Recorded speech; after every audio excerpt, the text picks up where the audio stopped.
Welcome back to Vail Valley Live. Time now to take a look at what made headlines in today's Vail Day for Friday, January 6th.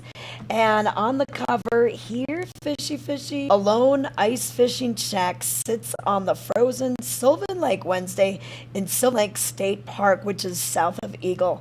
The park is still utilized for winter activities, including ice fishing on the lake. So if you're looking for something completely different, try a little ice fishing. And we do have fly fishing available any time of the year because a lot of our other rivers and creeks do not freeze. They're always flowing. But headlines for today: busy for the holidays. Businesses across the valley report strong Christmas and New Year's numbers, despite all the travel complications across the country. So you can learn kind of the year over year, how it changed, what we're seeing compared to last year, a couple years ago, and read more about this. It's on page A3. And also in today's paper, Career Paths. Eagle hosts Rocky Mountain Youth Corps for third year in a row. So this is a great thing to kind of get people to work together, get young people interested in what their career path may lead to. You can find out more on page A2. Also in today's paper, Vail looks to create Artist in Residency program. The program would be supported by proposed Ford Park Studio. So in the paper, there's a sketch of the proposed design for the Artist in Residency studio at Ford Park from Harry Teague Architects. More on this on page A4. And also in today's paper, we talked about this yesterday, Schifrin's record hunt is on hold because the slalom yesterday was canceled. And they're basically just moving on to the next race. So they were in Croatia, warm weather, high winds, all that kind of stuff kind of delayed this and ended up canceling it. So we're just going to have to wait and see what's next for the Snow Queen. The skier is one win away from tying Lindsey Vohn's all-time record of 82 World Cup wins. And then Ingemar Stenmark's 86 World Cup wins is kind of the ultimate goal to surpass. So read more about that in page A17 in today's paper. And then also, weekend picks. What's going on this weekend? Well, it's a slower weekend because we just had holidays and we're kind of in between the New Year's holiday and Martin Luther King holiday. But we found a few things going on, especially if you're trying to get out and move, get those New Year's resolutions fulfilled by moving more, exercising more. So anything from ice skating, snowshoeing, ice skating on Dobson Arena with the Yeti hockey, dining with the dogs, Beaver Creek happenings, it's all in today's paper on page B1 and B3. So grab your copy of the Vail Daily. We've got a lot of things going on. You can learn more about what's going on at the Bookworm. We've got the Valar shows to talk about. So pick up your paper, and it's going to really help you plan your weekend. Miss a day, you miss a lot in the Vail Valley. Or go online. You can find these stories, archive stories, breaking news alerts, which could be something to keep your eye on today with road closures. Because with the weather we're anticipating to see, we could see some of those roads being closed later on today as soon as we see some accumulation, especially in the higher elevations. Vail Pass, Eisenhower Johnson tunnels, Walcott, S-curves, Dow Junction. And speaking of that, let's take a look at the roads right now so you can see what's happening outside. We did get some light snow this morning. No real snow accumulations to mention out there. Vail reporting no new snow in the last 24 hours. So here we go. Take a look at this. East Vail looking a little snow-packed except for the tires are going. But Vail Pass Summit, still things are moving pretty smoothly right now because as Dom and I mentioned, the snow started, but it just hasn't accumulated much. And a lot of that snow is going to be probably getting heavier later on in the day. So looking at the National Weather Service, yeah, that snow, we're just at about 60%, 50% right now. That's going to jump to about 70 later on around noon and stick around 70 to about 3 o'clock, 70% chance of snow. So, and we're in a winter weather advisory all the way until 5 a.m.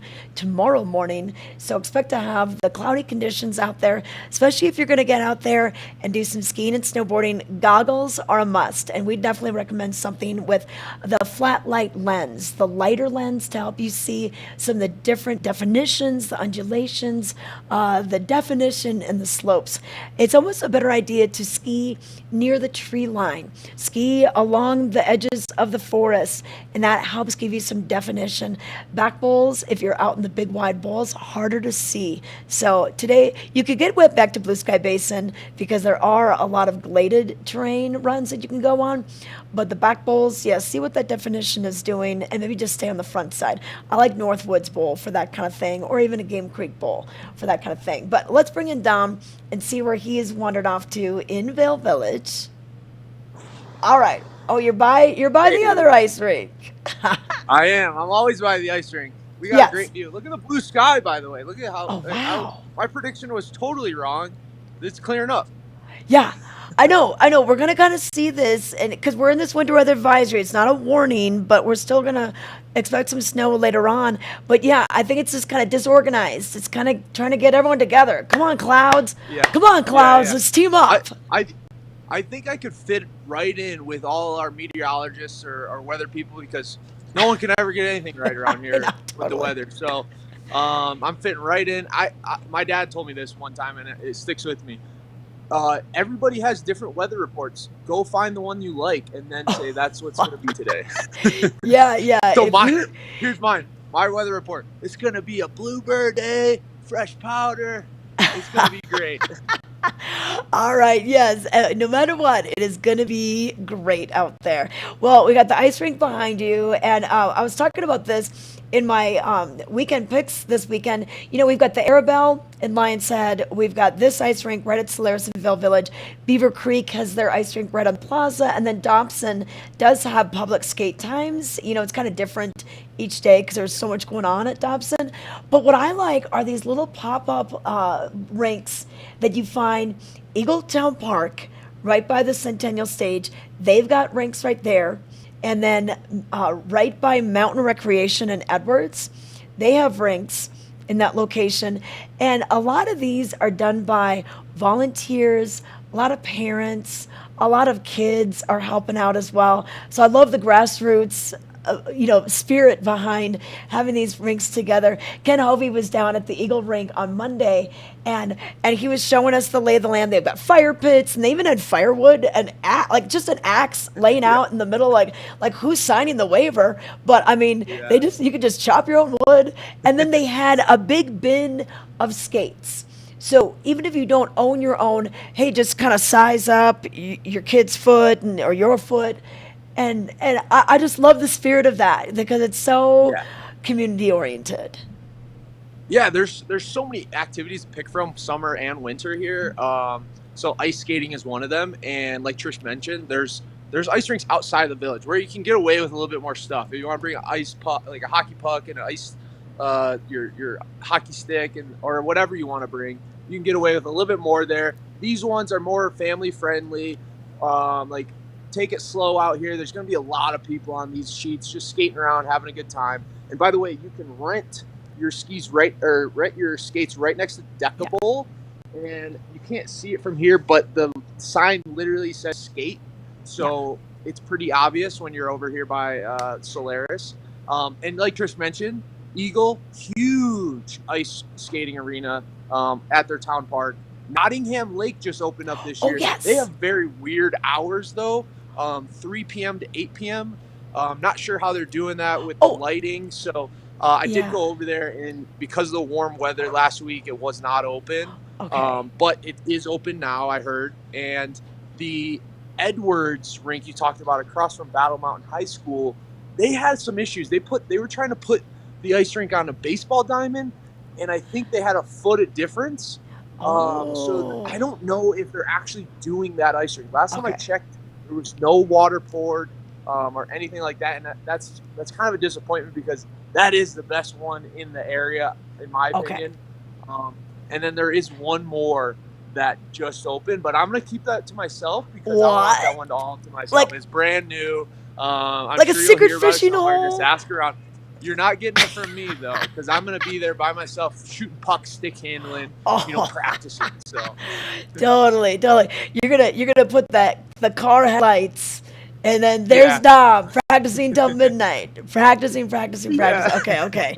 We'll get that secret ice rink out of you one of these days. But hey, a few other things going on. So snowshoeing is also a fun way to mix it up because not everyone in the family may ski or snowboard, or maybe your legs are a little bit tired and you just want to get your feet out of those ski boots. So snowshoeing, if you could walk, you could snowshoe, and it's great for a variety of ages. There's a lot of different tours that go on. In fact, Walking Mountains will do one right out of their Edwards campus, which is such a beautiful place to go visit anyway. But they do one from 2 to 3 o'clock. You park right there, you walk on in. It's good to get your reservation beforehand, just register, and it's free, but they just want to know you're coming. And then they're going to take you kind of up Buck Creek.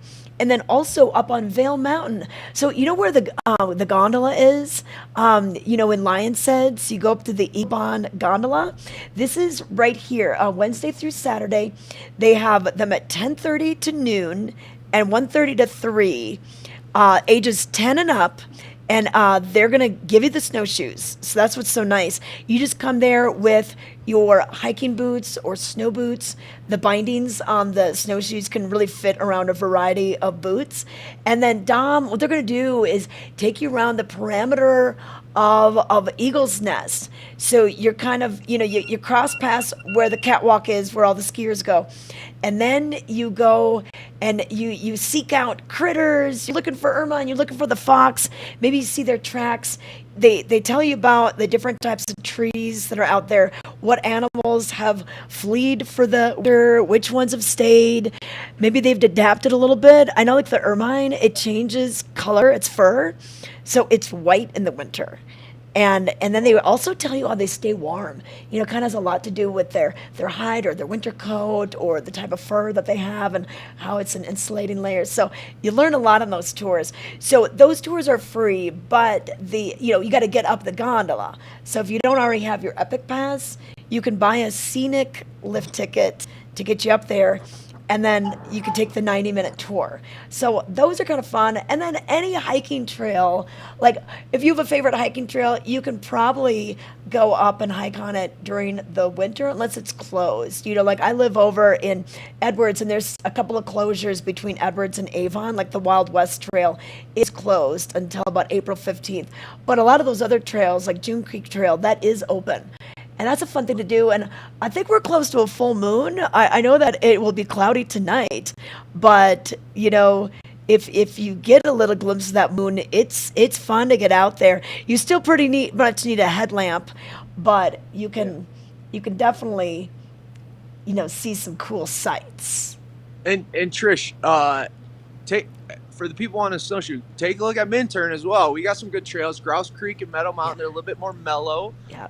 They're fun. And then you go to Sunrise after, get a burrito or get a breakfast sandwich over there and enjoy the town of Minturn. But it's right next door to Vail. It's like a 5-minute drive. So if you are looking at doing snowshoeing, that's a good spot to get to as well. Okay, hey, I got a question for you because, with the saloon being closed in Minturn, a lot of people are wondering where to go after the Minturn Mile.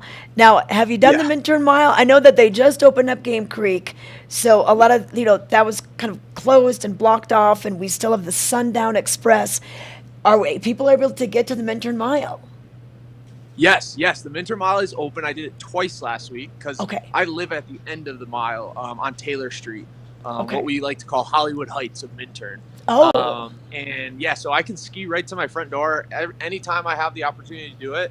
I let my girlfriend take the car back home, and then I get to ski home. So it's a pretty nice situation. So you can go home and get a beer, okay? But what about the rest of us? Because it used to be Minturn Mile was synonymous with Minturn Saloon, and the Minturn Saloon, it was purchased, but it isn't open yet. It needs some renovations. They're doing some work on it, and it probably won't be open throughout the whole season, is what we've been hearing. So now, where else would you suggest people go?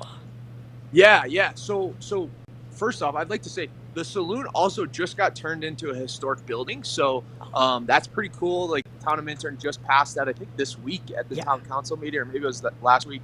So that's cool. But yes, the saloon, the go-to spot, not open at all this winter, which is a huge bummer.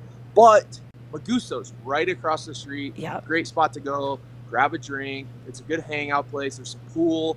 I would argue that it might even be more fun than the saloon at times. Okay. So Okay. check out Magusto's. Also, if you want to do the walk, the Cowboy Bar farther Ooh. down into Okay. Minturn, Yeah. that's also a really good spot to get a drink. But yeah, it's a bummer. It's a bummer, Trish. I wish the saloon was open. It is like our pride and joy of Minturn, I know. and we're It excited about what it's going to look like when it's renovated. Well, and it definitely will open bigger and better. We all know that, so we just have to have some patience. I've got the Eat magazine here. Okay, so this is on newsstands right now. Eat. Okay, there we go. But there's a whole page about Minturn. Okay, so real Oh, quick, let's go through some of these. So another one you could go to that is really right next to the saloon. This is on Railroad Avenue. All right. This is called the Mexican Bar and Grill. And for those who know, it was the turntable. Baby Boo, the Boo Burrito. Oh my gosh, I've been there so many times. So the turntable is now the Mexican Bar and Grill, but so it's Mexican food. It's open for breakfast, lunch, and dinner. So you could probably go there. Also, right next to Magusto's, the Minturn Country Club Steakhouse. Not that you're going to go and grill it yourself, but maybe go to their bar. That could be a place to go to as well. they have magic tricks there. The guy that works there, he's world famous. When you walk in, look at the ceiling. I'm not going to tell you the magic trick he does, but there's playing cards all over the ceiling, and it's magic. Okay, cool. And then now another one across the street. You mentioned Sunrise to go to before or after a snowshoe hike. That could be a place to go if they're still open. I know sometimes They they close do. at 2. Oh, they close at 2. Okay, then we can't do it because I know sometimes in the summer they do like Moonrise. They're Oh, like a they nightclub. don't do that anymore They don't either. do. Hey, you know what? Yeah, Somebody needs to get up and make the eggs. So they're yeah, not yeah. doing that anymore. But and then if you wanted to walk down, you mentioned the Cowboy Bar, Kirby Cosmos also. That could be a place to go. And then Rocky Mountain Taco, that's always a place Yeah, to go that's a too. really good one. You know? Yeah, they So, have. okay. Here's a top secret thing I know about Rocky Mountain Taco. Get their Danimal burger when you're there. Like their tacos are great. Don't get me wrong, Yeah. but their Danimal burger might be one of the best burgers in the valley. So they're sneaky good, and they kind of hide it because it says taco in their name. So you're like, why would I get a burger Well, here? you I'm know definitely gonna get what? I wonder if they were listed as one of the best burgers because I got the best of here. And Rocky Mountain Taco, they typically clean up. They clean up in the best of. They definitely have a lot, and so I just want to see if they were in the best. Okay, hold on real quick. Yeah. Let's just take a look. And while Trish is looking that up, yeah, the Mexican spot, I totally forgot about that. That's kind of newer to Minturn. Great margaritas. And then as far as the saloon, I was actually there for the town hall meeting when they got their plans approved for what they're doing. Yeah. And they're actually opening up the outside patio, which is right next to the river and the bridge that you cross over. They're going to have some fireplaces out there. It's going to be awesome. I'm really bummed again that it's, not happening this year, but by next year, it's going to be a really nice hangout spot for after the mile. Okay, hey, I found it. Okay, so best burger under food and drink category. Yep, they do have it. It's Bender's Burgers, Craftsman, and Rocky Mountain Taco in no particular order. But yeah, so they do have burgers right there at the Yes. Rocky Mountain Taco location in Minturn. All right, Dom, I know that you got an interview down by Gore Creek, so we're going to let you run and go find Molly Eppard with Town of Vail Art and Public Places. So we'll be right back with more Vail Valley Live. We're for the fashion forward and budget minded. We've got the brands that set you apart, the style to make you stand out, the looks that let you shine. We are for the dreamers, the doers, and the savers. Outlets at Silverthorne. Elevate your savings. Save up to 70% on the best designer brands. Visit outletsatsilverthorne.com for current sales and events. Hi, my name is Carrie Mae Wack, and I'm with the Eagle Valley Library District, and today I'm at our Eagle branch featuring our Spark Studio. So this is our maker space lab, or the place where you can come try new technology. We have software, hardware, pretty much anything that you can use to make and create we have some sort of version in our makerspace.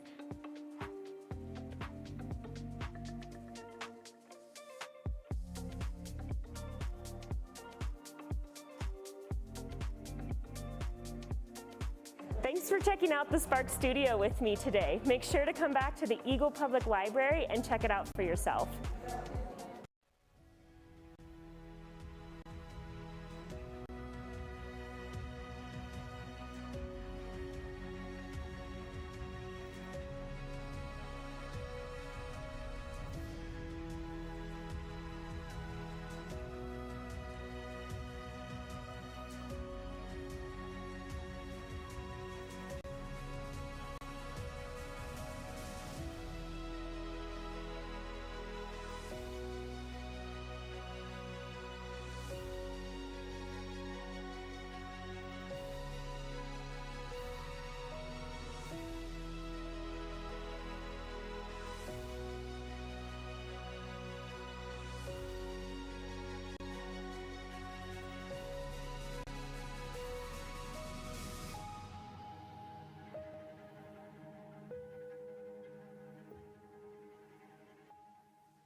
Hi, I'm Peggy Ziegler, fashion guru and stylist for the outlets at Silverthorne.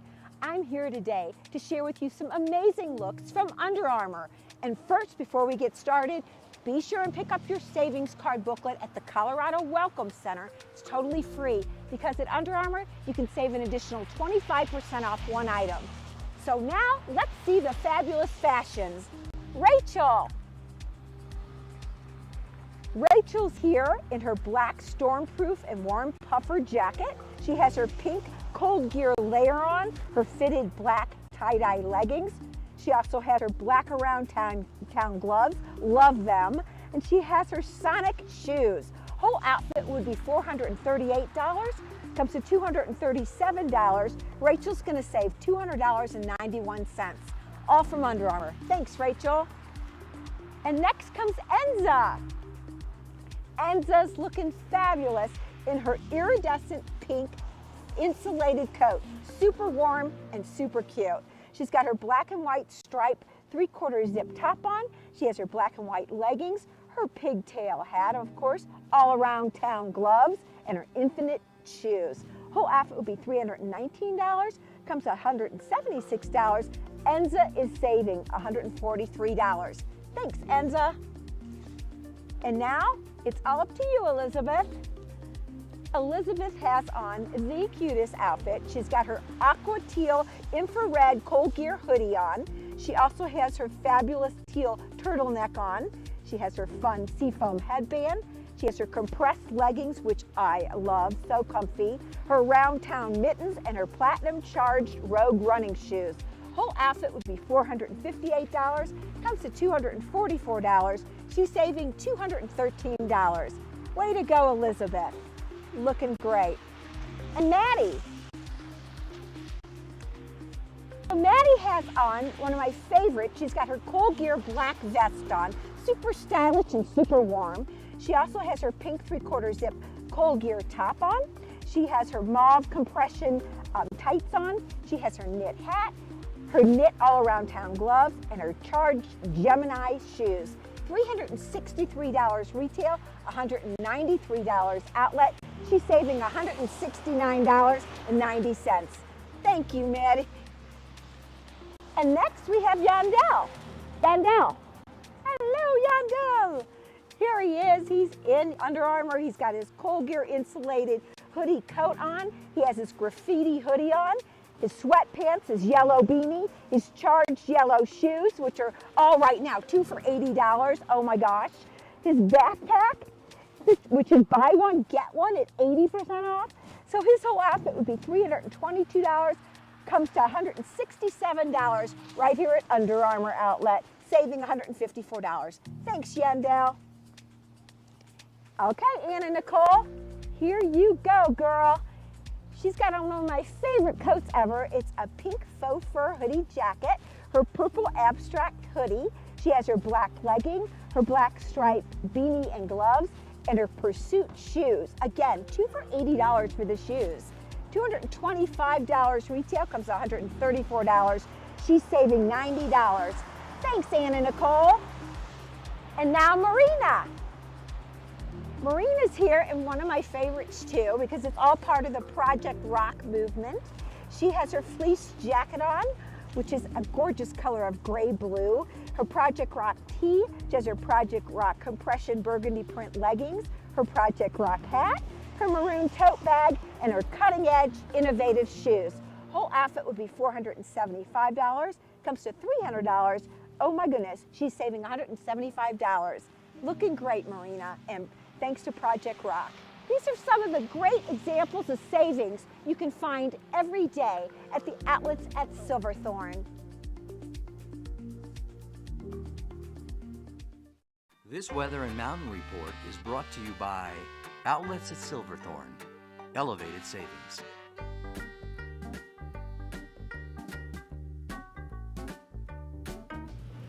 We are back to give you a quick look at the weather before we take it back outside. We got an interview with the new Vail Winterfest, a great ice installation going on in along Gore Creek.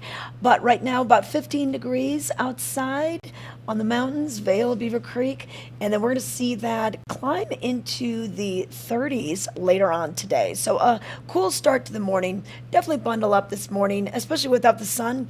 We're going to have that cloud cover with us all day long. So, and it's going to be cooler up in the higher elevations. So for today, we'll see a great chance of snow. We're in a winter weather advisory all the way from now until 5 a.m. tomorrow. So that means that we could see some heavy snow throughout the day, about an 80% chance of snow showers later on this afternoon. And then we'll see that taper off into tomorrow. And then a bit of sunshine in the afternoon after the clouds roll on through and the snow gets out of here. Sunday looks like the best day of the weekend. A high of 39, and we're going to see some nice sunshine for your Sunday. So just a few things to plan for your weekend. Maybe if you're thinking about doing the picnic this weekend up on the mountain, do that maybe on Sunday. Maybe take it out to Blue Sky Basin or some of the area decks on Vail and Beaver Creek. Great places to go. So pack it up in the backpack.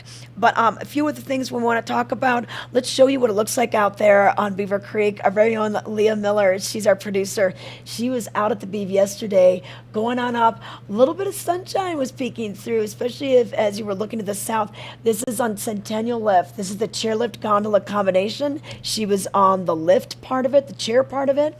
And Spruce Saddle, you can see that off in the distance on the left.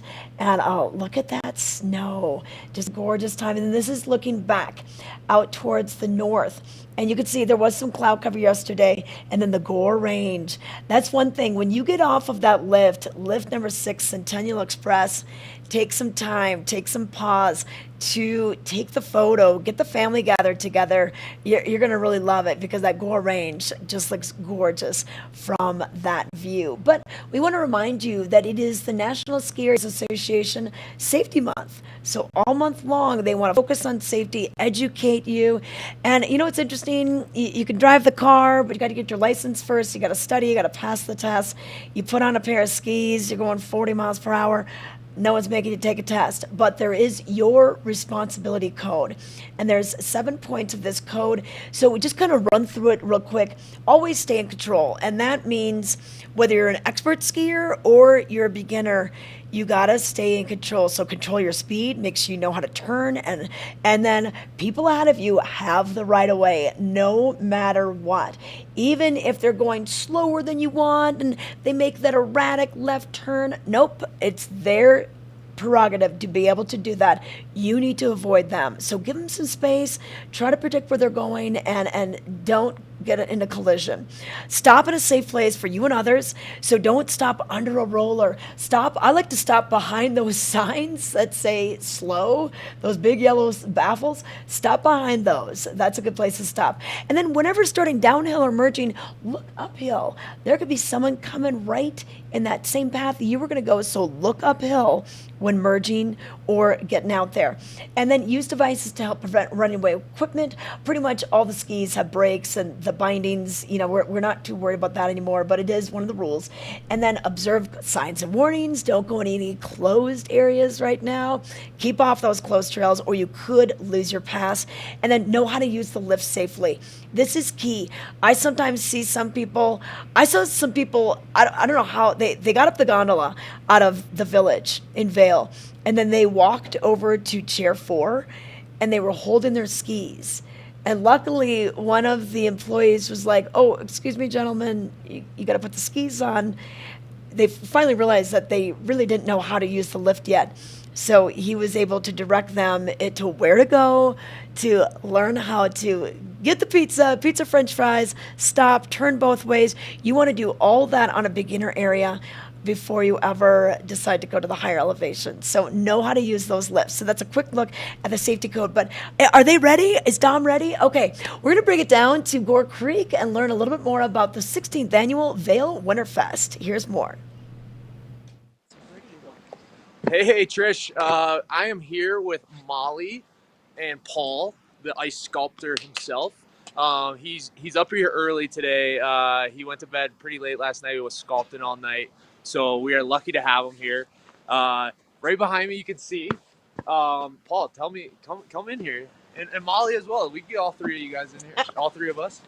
So tell me, do you have a name for this sculpture? What's the name, Molly? Okay, so this is the 16th annual. So 16 years we've been installing the ice sculpture Winterfest installation down on the Gore Creek Promenade alongside Paul Wharton and his team from Alpine Ice. And this year we have decided to title it New Wave.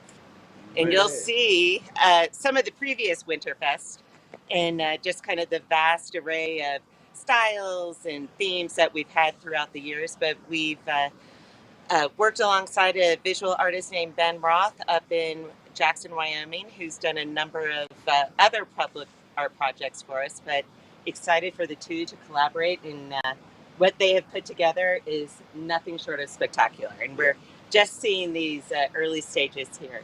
But Paul, Yeah. I should take Paul- it over to you. Paul tells me they're about 60% done. So, Paul, how long has it taken to get to 60%? And then how much longer to get to 100%?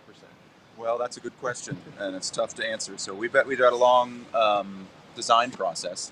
We went and kind of back and forth on a lot of different. This is probably our fourth concept that we went through design-wise, and then we've been working in the studio creating the pieces that go together for weeks, and then we've been on site for about 3 days now, and we'll be done in another 3 days. So all the ice gets made somewhere else, and you bring it in. Correct. Yeah. So we Okay. make blocks of ice. Okay. That are 20 inches by 40 inches by 10 inches thick and weigh 300 pounds. And then we cut out the shapes, and then they come. You can kind of see the seams in between them, and then we just take them out here and put them together like Legos. Yeah. And he told me there's some lingo as well that goes into ice sculpture. They call it torching. And so when they bring the ice here, Paul, you actually can explain it a little bit better than me, because I didn't know how much actually went into it, because they got to keep these ice blocks clear and see-through, and it is a little bit harder than you would think to do that. So, Paul, tell me a little bit about why you can't do it in the snow versus Right. stuff like that, because it turns opaque or. Sure. Well, no. So what we have is, we start with clear ice, and then we put them all together, and we kind of get them a little messy by we use water to glue the seams together, and it drips down, and we use tools on them later. We'll polish them up with our tools, and then we'll have snow everywhere, and then at the very end, what we'll do is we'll torch it. So we take a big like the weed burner torch, and just lightly touch all of them as the final step, and that glazes the outside. It just melts that outside layer, takes off any excess snow or any of the tool marks or anything that we've got left in there, and makes them nice and super clean. We don't do it when it's snowing, because they get a little wet for a second, and then the snow would stick to it, and then the exterior wouldn't be clean. Gotcha. And it also looks pretty cool when you're torching. So what time are you torching these? Well, it depends. So we're hoping to be complete by end of day on the 8th, which is Sunday. Sunday. Yeah, so day after tomorrow. So he's going to be working on these all weekend. So if we have any viewers out there that want to come by and see a master ice sculpturist is that how I would say it? Sculptor. Sure. Sculptor. Sculpturist sounds more fancy to me. But anyways, yeah, if you want to check it out, come by here. We are right next to the river, right in front of Mountain Standard. Paul is doing this. He's finishing up this one. And then also, if we turn over here closer to Colorado Footwear, there's you can see that fence over there. He's also building some sculptures over there, or is that Ben that's doing that one over there? Well, it's all a collaboration together. Yeah. Okay. So Ben and I worked together. You know, Ben really created the design. Yeah. And then I took it and ran with it and said, okay, we can do it in ice. And then myself and my partner Jake are putting them all together. And we should talk about the lights, though, if we have one second. Yes, we That's definitely have one. really something that Paul has dialed in seamlessly over many, many years. But the works illuminate in the evening with LED lighting strips that Paul has been able to expertly bury and embed within the ice sculptures. They illuminate, change colors in the evening from dusk until about 10 p.m. So he's turned the lights on for us right now. You might be able to see or may not, but that itself is a true part of the art installation. It's very cool. And as you can see in those pictures, once you light it up, it makes the whole ice sculpture glow. So very cool to see. A lot of effort that goes into this, and sounds like a lot more planning than I anticipated. Right. It's not just a week of working down here. It's been months of going back with the Art in Public Places board and dialing in what the concept will be. And we love just this particular design, and it will engage the viewer, have some great social media opportunity. We want people to enjoy the art. We don't want them to touch it too much necessarily, but that's a rule. Hey, yeah. I heard some horror stories about somebody knocking a piece of ice over a couple years ago. We don't think that we hunted her down. Yeah, we don't think that will happen again. That made some news. So yeah, so don't be that person. You know, Paul works super hard on this. Everybody that works hard on this, like I said, there's hours and hours and hours of work that goes into this. So please just enjoy it, respect it, and enjoy it. Take some pictures next to it. Tell people about it, and Paul's work as well. Can we find your work on Instagram? Do you have pictures of your other sculptures? I mostly have just a website. Okay. Which is alpineicesculpture.com. And then that I've got all the previous years in there and just other things that we do. Sweet. And I had a personal question for Paul. So, Paul, I've been shoveling a lot, and I feel pretty chiseled right now. I feel like I'm in good shape. What do I got to do to get an ice sculpture of me? First, you need to be able to lift the 300-pound Hercules? blocks. Oh, yeah. By myself. Yeah. We just try to lift one at a time. Yeah. Okay, all right. And I am curious because around here, there's some stairs to get in here, or it isn't the easiest place to get ice to. So what's the game plan? How have you been? Well, we kind of get as close as we can, and then we can roll them in on carts and hand trucks and whatnot, and then we slide things across the snow, and you just. Especially as I have more and more birthdays, I try to be a little bit smarter about how I Yeah. Lift with your back, right? Always lift with your back. Totally. One of the reasons we have it down here on the promenade is because of the shade from the buildings, so it lasts a bit longer.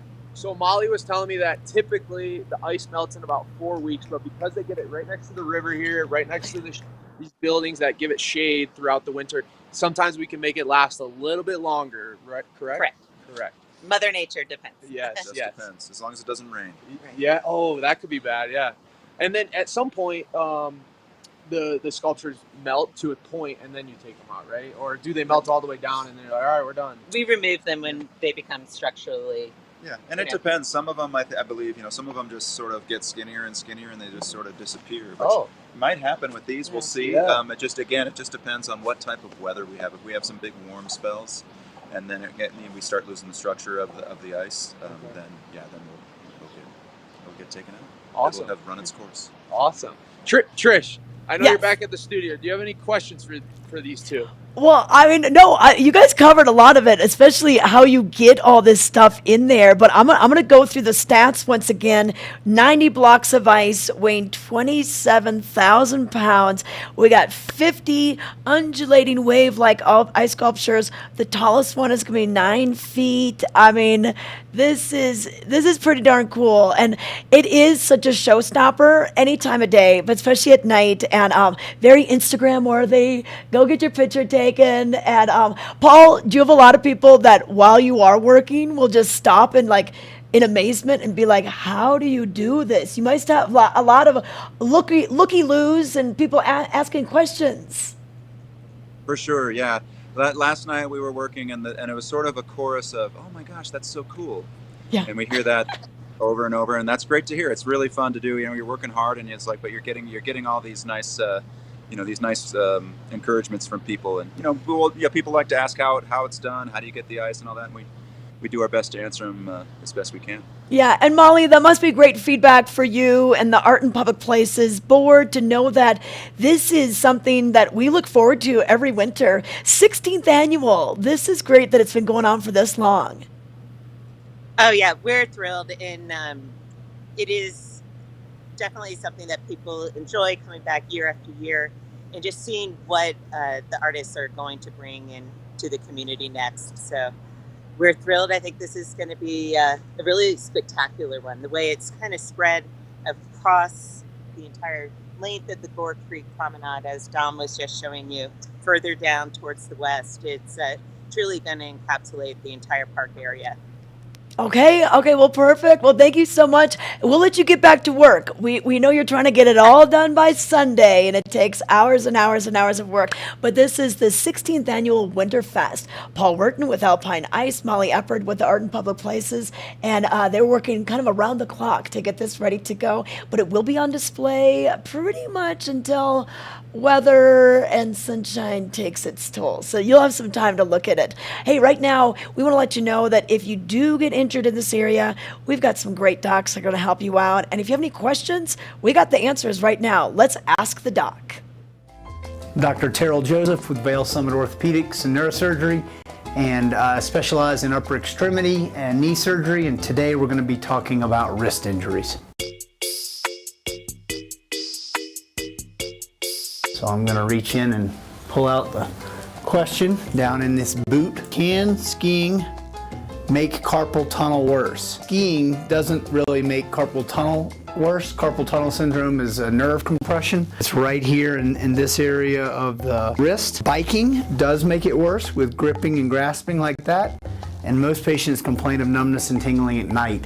Gripping a ski pole like that maybe could aggravate it, but that's not typical. How can you tell the difference between a wrist sprain and a broken wrist? So a couple of clues. Sprains don't typically make the wrist or any joint black and blue. That's always suspicious of a fracture, and that can be applied to anywhere, including the wrist. If you press on your bone and it hurts a lot, well, duh, that's probably suspicion for a fracture. If you push on a joint, the joint is where the ligaments live.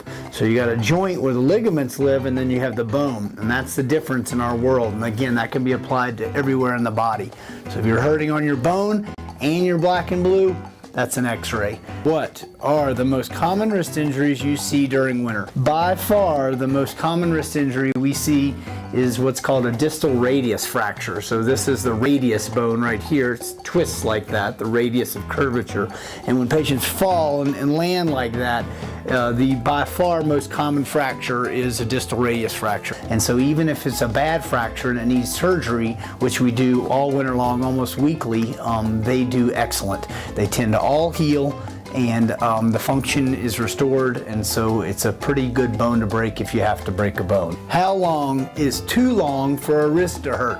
Wrist is hurting for more than about 2 weeks, then you probably should have it looked at. Most ligament sprains in the body and in the wrist included will get significantly better or go away within about 2 weeks. If 2 weeks has gone by and the pain is the same, especially if you load up a joint or load up a bone and it creates increased pain, then we worry that there could be a fracture. Thanks for joining us at Vail Valley Live. Ask a Doctor.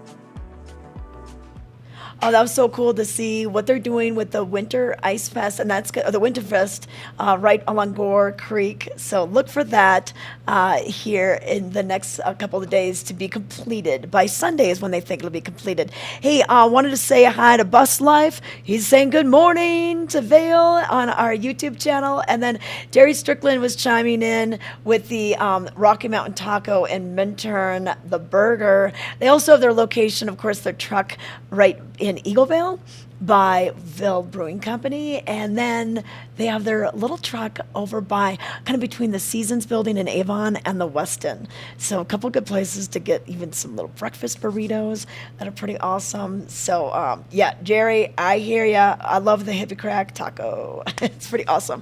But thank you guys for watching this morning. We'll be back tomorrow morning, 7:30, bright and early. Or if you want to watch us at any time of day, you can watch us on YouTube and Facebook. Like our Facebook page, subscribe to our YouTube channel, and sign up for the alerts so you know that we're on. But let's bring in Dom one more time before we have to say goodbye. Hey, Dom. Hey, Trish. Okay, wow, We're here you at, moved. Gandhi 1. Wow. Like the line's moving. Everybody's getting on the slopes today. Okay, yep. And you know what? I know we saw this last year where Friday kind of became the new Saturday with a lot of people coming up and maybe taking advantage of a weekday ski and everything. So I'm not surprised, but I also think we still have the holiday crowds. A lot of times the kids didn't get out till right before Christmas. And then so on the back end of the holiday break is when most of their vacation is occurring. So we're still seeing people in from out of town. So it looks pretty good out there. Still snowing. Yeah. Hey, I'll make one suggestion. Get here before 11 if you plan on skiing, because the last few days the parking structures have been packed and full, and you can't find parking. It's pretty tough. So get here before 11, and I think you'll be okay. Okay. Check out Lion's Head too. Vail Village fills up quicker than Lion's Head. Yep, yeah, that's very true. Yep, and then you cannot park on the frontage roads until both structures are full. You can't just go to Vail Village and be like, oh, this one's full. I'm just going to pull a Yui and park at the frontage road. Nope, you're going to get a ticket. Both structures need to be full. And they usually tell you on those electronic message boards when that occurs. So just follow the rules. And then, Dom, what's on your agenda today? Because I know you got the hockey game tonight. So any pre-game warm-up? Are you taking the other team up on the slopes? I know you like to wear those other teammates out from opposing teams to like, get the altitude to get to them or whatever. Yeah. Me personally, I'm going to take some pregame turns. So get on the mountain for a couple hours, get my legs going, and then we go home, eat some lunch, take a nap, and then I'm going to be ready for game time. That sounds like a good day. Okay, so once again, Vail Yeti Hockey is playing tonight. They're playing the Boulder Bison, 7:45 tonight and tomorrow night. The puck drops. And as you mentioned, get your tickets early if you want to save a few bucks. And if you're staying in the village, take the village bus. There's the bus stop. It drops you off right in front of the rink. So don't worry about walking there. Find that bus. It'll drop you off right there at Dobson. Yeah, and once again, if you are parked in Vail Village, take that bus over there. If you're parked in Lions Head, you're close enough at the structure. It's right next door, so you can walk. Just be careful. We don't want to be like that lady that you saw that fell on the sidewalk today. Yeah, don't be that person. Okay, awesome. Well, Don, thanks for the reporting. I can't wait to go down and see that ice sculpture myself. It looks gorgeous down there. So thanks for talking to Molly and Paul Werton from Alpine Ice. Thank you, Trish. It was great today.